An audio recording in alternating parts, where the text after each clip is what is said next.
आज आपको पता चला कि हम आरसीबी को हारसीबी क्यों बोलते हैं।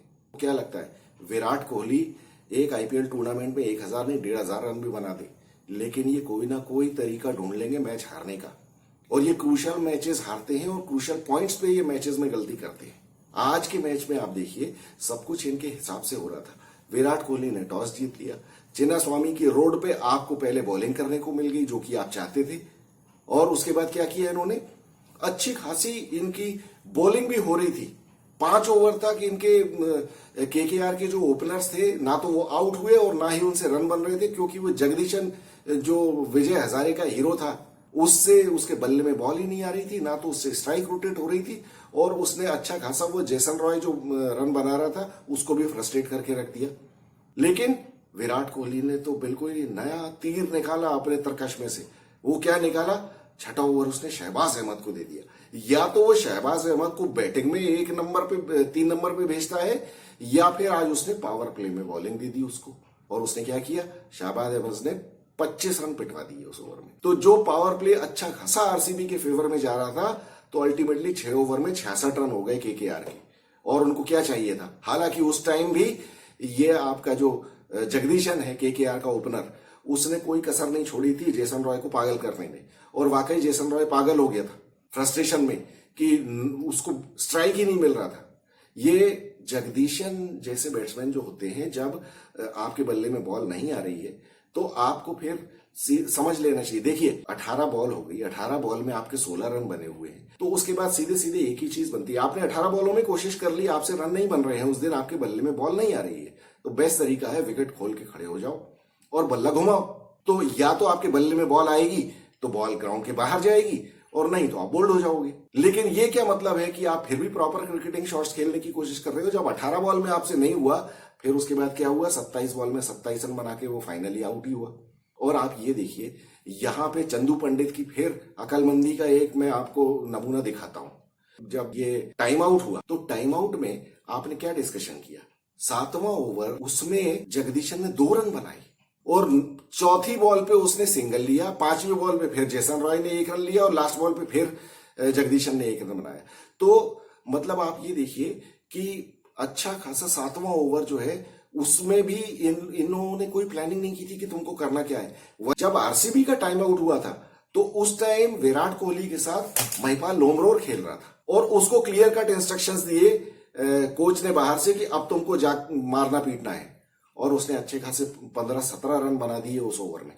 ये चंद्रकांत पंडित को सोचना चाहिए कि उसको किस बैट्समैन को क्या इंस्ट्रक्शंस देना है, उस टाइम उसको क्या बोलना रहा। और उसने या तो चंद्रकांत पंडित ने उसको बोला कि तू ऐसा ही खेलता रहे, या फिर उसने बोला उसके बावजूद जगदीशन ने ऐसा खेला, तो ऐसा पॉसिबल नहीं है। उसको इंस्ट्रक्शंस ही नहीं दिए गए, और वो बेचारे को तो कुछ समझ में आ नहीं रहा था।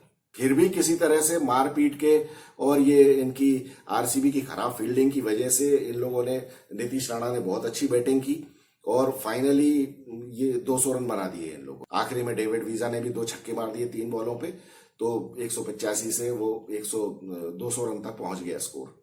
और उसके बाद जब आरसीबी की बैटिंग शुरू हुई, तो अगर आपको याद हो, मैंने कल के वीडियो में जो मुंबई का मैच हुआ था, मुंबई जो मैच हारी थी, उसके आखिरी में मैंने आपसे कहा था कि मुझे आई एम 95% कॉन्फिडेंट कि ये केकेआर आज मैच हरा देगी आरसीबी को। वो इसलिए कि मैं ये चाहता था कि चंद्रकांत पंडित अपने स्पिनर्स को शुरू में ही लगा दे, पावर प्ले में ही 5 ओवर इनके स्पिनर से फेंकवाने चाहिए थे। लेकिन फिर भी इन्होंने क्या गलती की, 2 ओवर फास्ट बॉलर से फेंकवा दिए। और वो उमेश यादव, वो तो 1 नंबर का ऐसा आदमी है कि कोई भी बैट्समैन आए और उसको पीटे। वो साल में कभी 1 बार अच्छी बॉलिंग करता है, वो भी टेस्ट मैच में।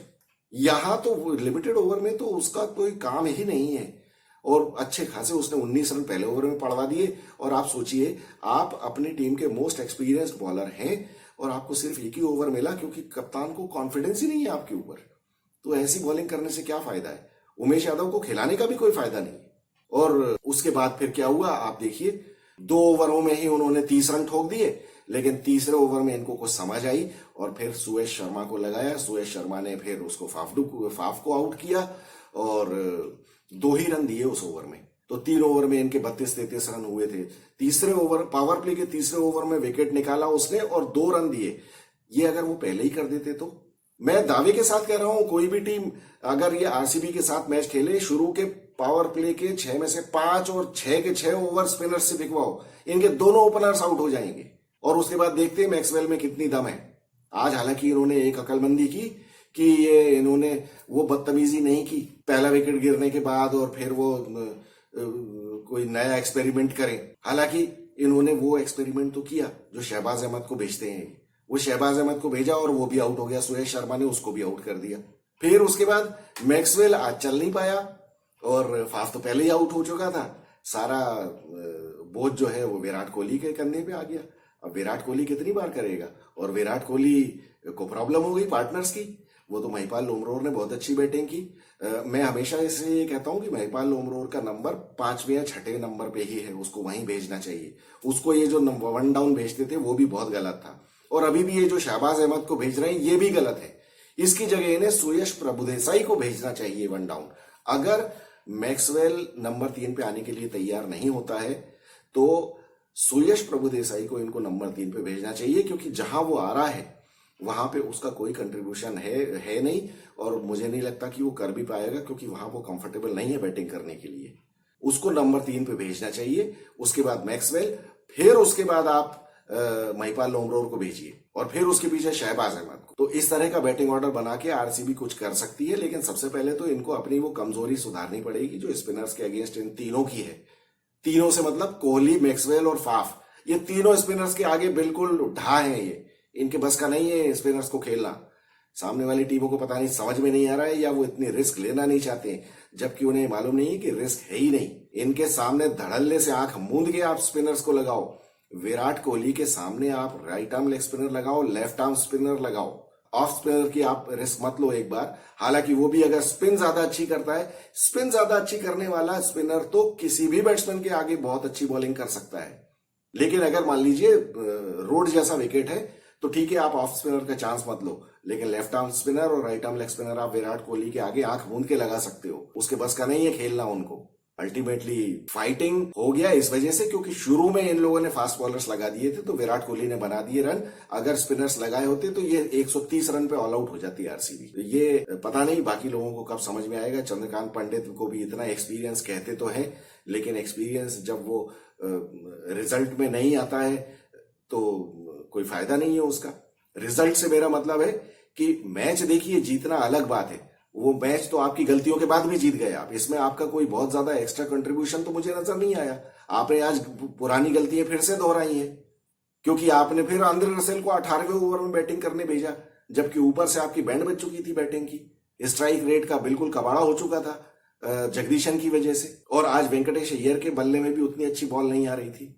पहले हालांकि जब इन लोगों ने बैटिंग की उस टाइम बैट पे थोड़ी बॉल उतनी मजेदार आ भी नहीं रही थी। बाद में आरसीबी के लिए बैटिंग के लिए कंडीशंस भी बहुत अच्छी थी, फिर भी लेकिन वो स्पिनर्स के आगे मार खा गए, जो कि हमेशा वो खाते हैं और आगे भी खाएंगे। पता नहीं बाकी टीमों को ये बात समझ में कब आएगी। अगर आ जाए तो आरसीबी तो प्लेऑफ में भी नहीं पहुंच पाएगी, ये मैं पहले भी कह चुका हूं। तो चलिए, मैच फाइटिंग तो बिल्कुल नहीं हुआ। एक समय लग रहा था कि कुछ हो सकता है, लेकिन मुझे मालूम था कि ये आरसीबी के बस का है नहीं केकेआर के स्पिनर से पार पाना। ठीक है, जो भी हुआ।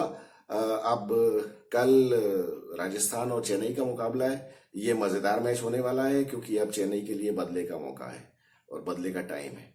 तो देखते हैं कल क्या होता है, और मिलेंगे हम कल आपसे मैच के बाद। I am Vikas Saxena, the biased analyst. Thank you for your time.